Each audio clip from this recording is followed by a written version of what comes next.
Olá, bem-vindos a mais um vídeo. Hoje vamos falar sobre dissipadores de calor e como se calculam para dissipação de calor em transistores, MOSFETs ou de junção. Fiz aqui um pequeno esquema no quadro, ou seja, isto é um transistor agarrado num dissipador de calor. Basicamente, lá dentro temos a parte que é o mesmo transistor, a parte de silício que está lá dentro.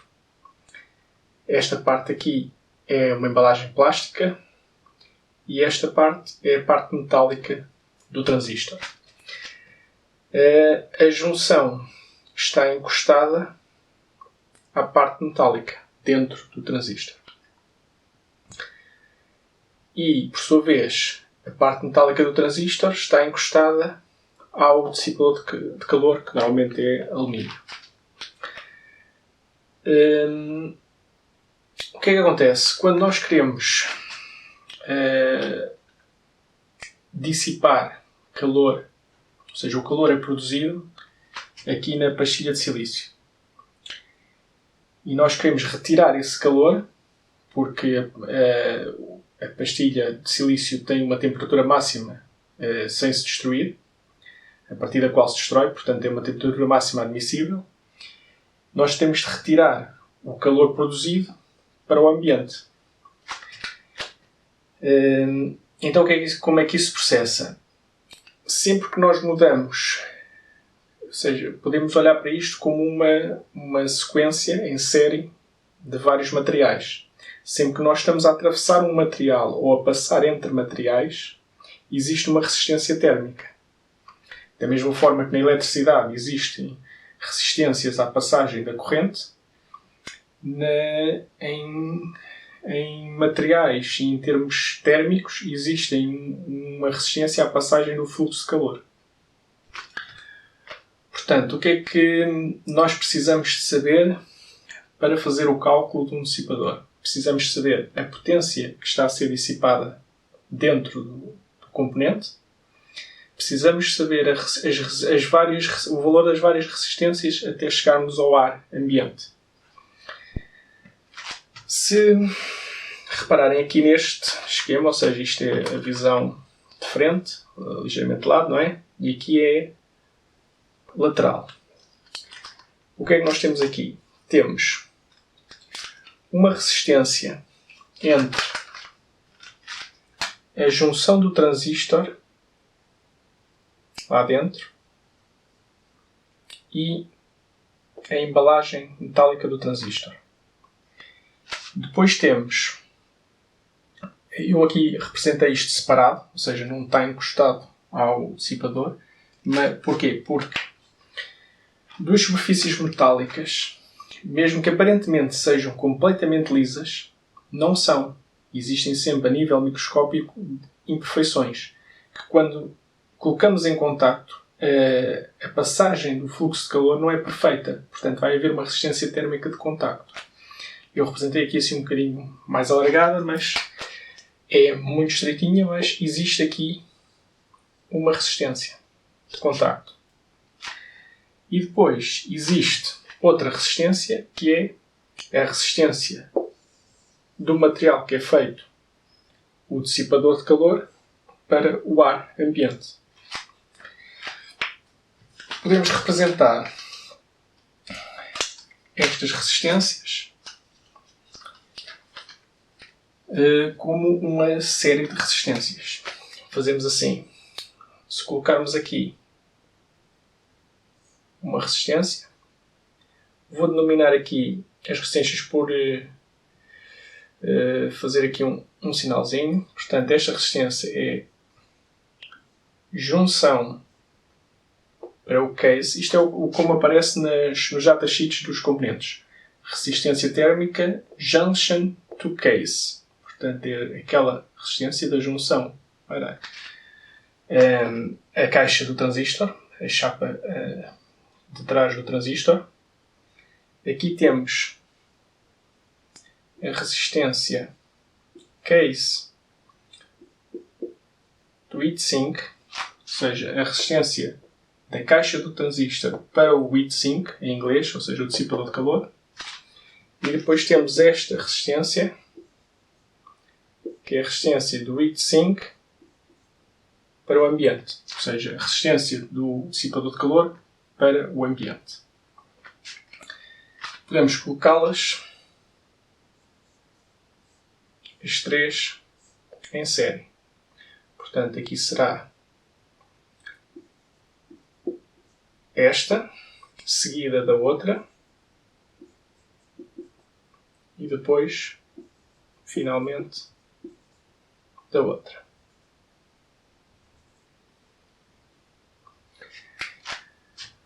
Agora, como é que isto se calcula?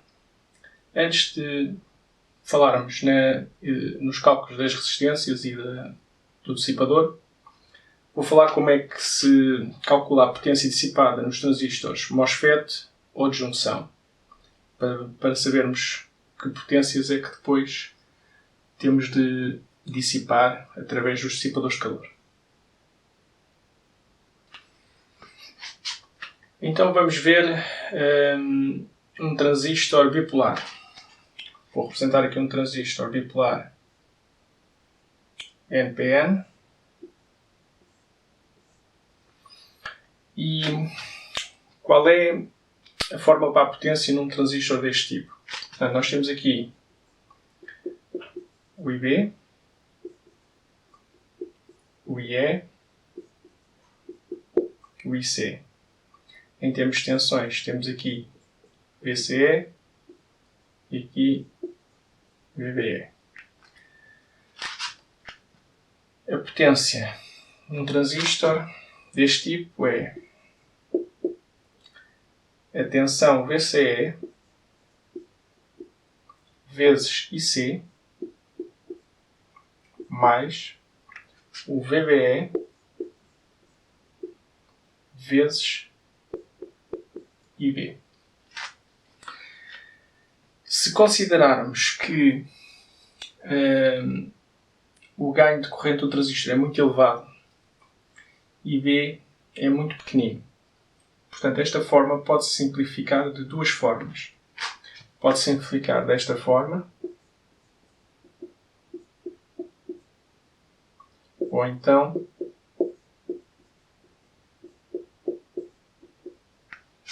qual é a diferença? Se nós considerarmos o IB zero, que não é zero, mas considerando zero, são iguais. Não considerando o IB zero, esta está calculada ligeiramente por defeito, porque falta este bocadinho aqui, e nesta está calculada ligeiramente por excesso, porque o IC é igual a IE menos IB. Portanto, esta está ligeiramente por defeito e esta está ligeiramente por excesso. Para facilitar, podemos usar esta, porque quando estamos a calcular dissipadores de calor, nós queremos calculá-los deixando alguma folga. Portanto, calcular ligeiramente por excesso não é mau no caso no cálculo dos dissipadores de calor. Portanto, isto é a forma de calcular para transistores bipolares. Agora vou mostrar a forma de calcular a potência para transistores MOSFETs. Já peguei o quadro e já tenho aqui desenhado um MOSFET. No caso dos MOSFETs, dreno, source, gate. Como já sabemos, no MOSFET não existe corrente de gate, ou seja, é controlado por tensão. Portanto, não existindo corrente de gate, o ID é igual, esta corrente que passa aqui é igual, IB e S é a mesma coisa. Os MOSFETs podem ser utilizados em circuitos de potência de duas formas. Se forem utilizados como, por exemplo, interruptor, ou seja, ou estão totalmente em circuito aberto, ou estão totalmente em condução, a forma utilizada pode ser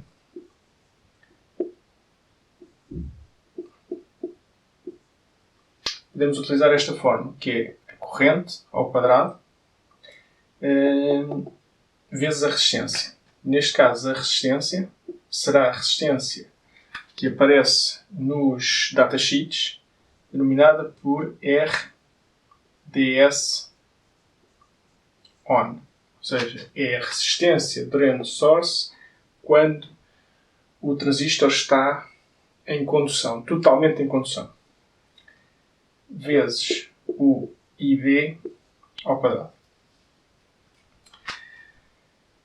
No entanto, se estivermos a utilizar o MOSFET para controlar, por exemplo, a corrente de alguma coisa, já não está completamente ligado, como uma função como interruptor, portanto, a fórmula já é outra. Portanto, esta como interruptor,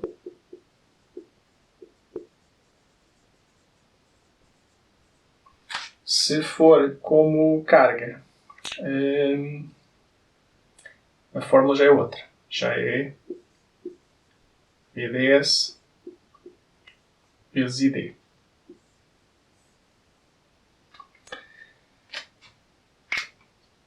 Nada disto, ou seja, a questão de como é que se calcula no MOSFET e como é que se calcula no transistor bipolar, que mostrei antes, não interessa para o dissipador de calor. Ou seja, o que interessa é, isto é as fórmulas, como se calculam as potências, depende do circuito onde estão incluídos, como eu mostrei, interruptor, carga variável, no transistor bipolar.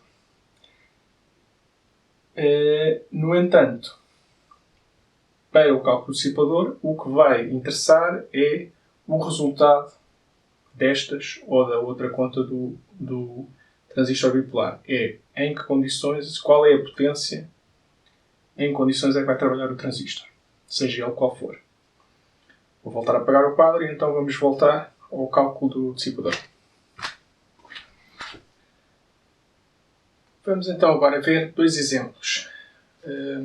Tenho aqui os datasheets de dois transistores e temos que para o IRFZ44N no MOSFET,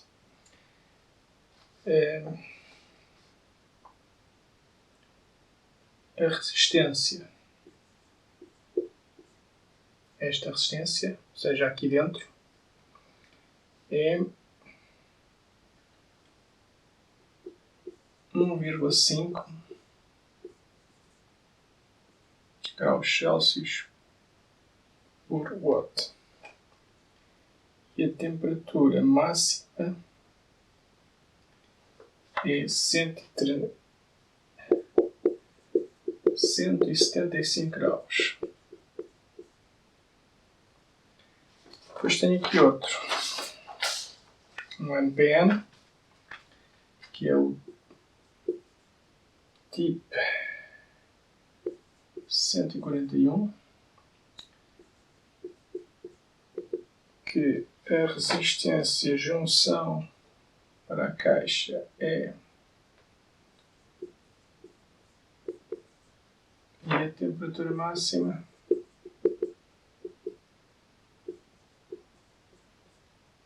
150 graus. Então, tenho aqui duas situações, características de dois transistores. E agora vamos supor o seguinte, que no caso do FET, ele vai funcionar num ponto de funcionamento, o pior ponto de funcionamento será VDS igual a 20 volts, com um ID de 2 amperes, que isto vai dar uma potência de VDS vezes ID 40 watts.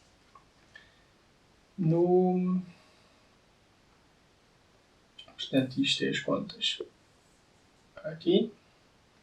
Aqui neste vamos ter, a ser mais ou menos semelhante, vamos ter Um IE igual a 2 amperes, um VCE igual a 20 volts. Agora temos uma potência igual a IE. VCE igual a 40 watts. Portanto, este vai ser estes valores para aqui.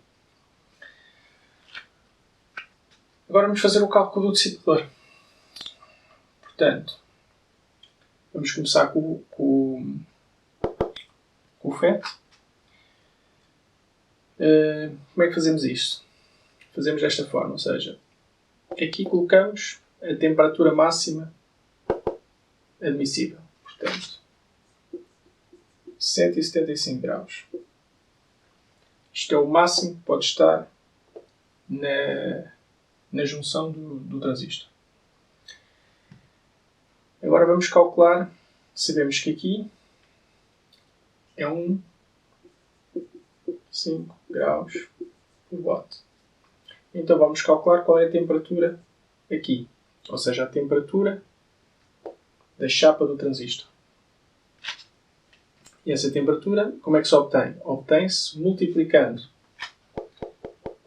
o fluxo de calor, que isto é a potência que vai atravessar todo o circuito térmico, chamemos assim. Multiplicamos 40 watts por 1,5 watts, 1,5 graus watt. Tal como indica aqui a unidade, por cada watt a temperatura sobe 1,5 graus. Portanto, para eu ter ali 175 graus, aqui a embalagem tem de estar 40 vezes 1,5, significa que daqui para aqui estarão 60 graus, que é 1,5 vezes 40. Se daqui para aqui estão 160 graus, significa que a temperatura neste ponto vai ser 115 graus. Agora, da embalagem para o dissipador. Vamos considerar que encostamos diretamente os transistores e que usamos massa térmica para ajudar na condução. Isso vai dar, esta parte aqui é um bocadinho variável, mas 0,5 graus por watt é um valor normal. Então vamos calcular que temperatura temos aqui. Portanto, daqui para aqui, quanto é que vai ser a diferença? 0,5 vezes 40. Portanto, aqui vai ser uma diferença de 20 graus centígrados. Então, significa que neste ponto, qual é a temperatura que temos? Temos 115 menos 20, temos 95 graus. Recapitulando, portanto, o máximo possível na junção 175, 40 watts vezes 1,5 há uma diferença de 60 graus, 115. 0,5 para esta resistência aqui, ou seja, a união entre a caixa do transistor e o dissipador de calor, significa que há uma diferença de 20 graus, 0,5 vezes 40 watts, 20 graus. Portanto, aqui neste ponto já temos 95 graus. Agora aqui, cá fora, considera-se uma temperatura de 25 graus. Normalmente. Ou seja, se for alguma situação em que está num ambiente mais quente, alguma situação desse tipo, devemos considerar aqui outra temperatura. Mas neste caso, vamos considerar 25 graus. Agora o que é que fazemos? Só nos falta calcular, ou seja, eu agora quero comprar o dissipador de calor para colocar neste sistema. E os dissipadores têm uma classificação que é a sua resistência térmica do dissipador para o ambiente. Portanto, eu já sei que daqui para aqui tenho uma diferença de temperatura, que neste caso é quanto? É 95 menos 25, que dá 70 graus. E sei que tenho de passar por lá 40 watts. Portanto, o que é que eu faço? Faço a resistência do dissipador de calor. Vai ser igual a 70 graus sobre 40 watts. porque já sabemos que as resistências são em graus por watt. Portanto, graus por watt. 70 a dividir por 40. Temos que fazer a conta, dá 1,7 por watt. E, portanto, o que é que isto quer dizer? Quando chegamos aqui, significa que se eu agarrar neste transistor, que vai estar a funcionar nestas condições, que dissipa uma potência de 40 watts, se eu tiver 25 graus, o ambiente for 25 graus, se eu utilizar um dissipador de 1,7 graus por watt, a temperatura máxima vai ser a máxima temperatura admissível pelo transistor. Portanto, o que é que isso significa? Significa que eu não devo comprar este dissipador, mas devo comprar um dissipador abaixo deste valor.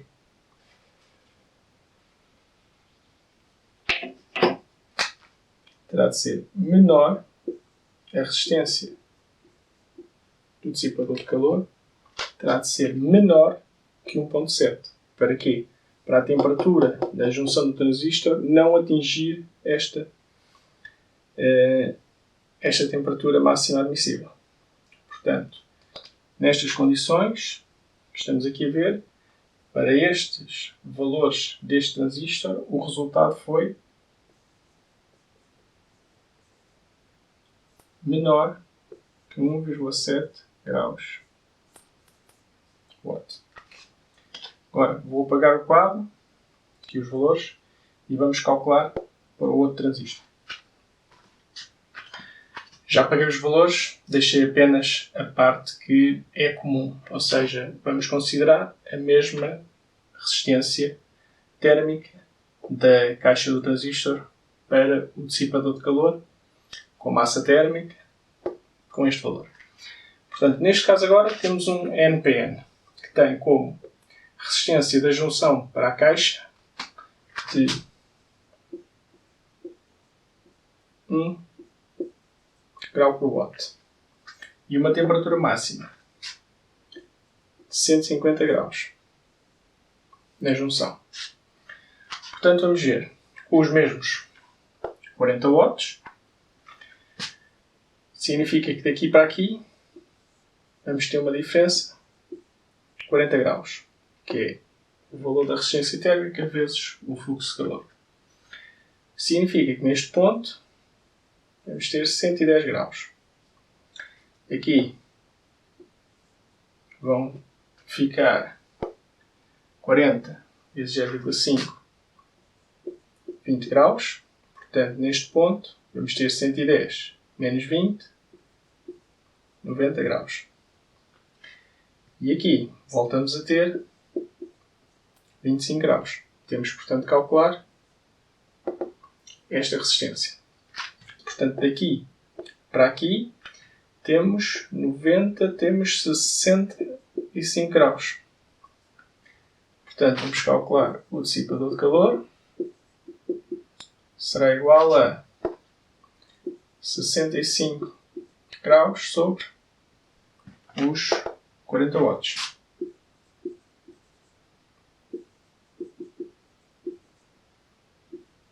Terá de ser menor que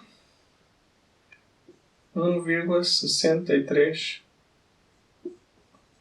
graus Celsius por watt. Portanto, neste caso aqui,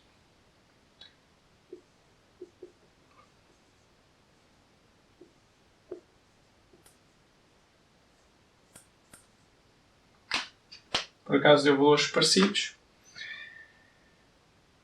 Agora, é desejável que a temperatura do próprio transistor da junção esteja o mais longe que nós conseguirmos da temperatura máxima de funcionamento, porque a vida útil dos semicondutores é inversamente proporcional à temperatura a que trabalham. Portanto, para uma durabilidade maior, convém que esta temperatura esteja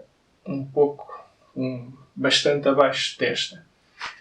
Nós aqui não conseguimos mexer muito, portanto, nesta parte é característico do próprio embalagem do transistor, não há nada a fazer. Aqui podemos usar massa térmica, mais pressão, apertar mais o parafuso para ficar mais encostado, mas também não se consegue valores muito abaixo deste valor. Portanto, onde se consegue realmente mexer é no dissipador de calor para o ambiente. Muitas vezes, para obter valores bastante baixos, o que se faz é colocar uma ventoinha no dissipador de calor, que isso faz com que a sua resistência térmica ainda seja mais baixa, porque há um fluxo de ar constante a arrefecê-lo. Isso tem um inconveniente de fazer barulho, não é? Ou seja, temos uma fonte de alimentação, temos um gerador de sinais, temos uma coisa qualquer que tenha ventoinhas, é sempre um barulho adicional. Como é que se costuma resolver isso? Um método de resolver é colocar um sensor de calor preso ao dissipador de calor, pertinho do transistor, e só ativar as ventoinhas em caso da temperatura no dissipador de calor atingir algum valor determinado, por exemplo. Ou seja, o que nós temos aqui é que, nestas condições, este dissipador de calor, quando a junção estiver a 150 graus, o dissipador de calor vai estar a 90 graus. Portanto, se nós tivermos uma ventoinha que dispara quando chegar a 50, por exemplo, se a gente conseguir manter o dissipador a 50 graus,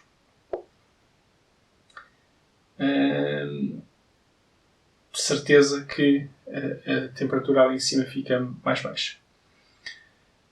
Portanto, espero que tenham compreendido o conceito, como é que se faz as contas, que tenha ficado claro que um circuito térmico é mais ou menos como um circuito elétrico. Neste caso, a diferença de potencial é como se fosse as temperaturas e o fluxo de calor, ou seja, a potência, é como se fosse a corrente. Portanto, a potência atravessa todas as resistências térmicas, o fluxo de calor, e a queda de tensão, se fosse em eletricidade, a queda de tensão seriam os volts. Em circuitos térmicos, a queda de tensão são as diferenças de temperatura. Se houver alguma dúvida, coloquem nos comentários. Espero que tenham gostado deste vídeo e até uma próxima vez.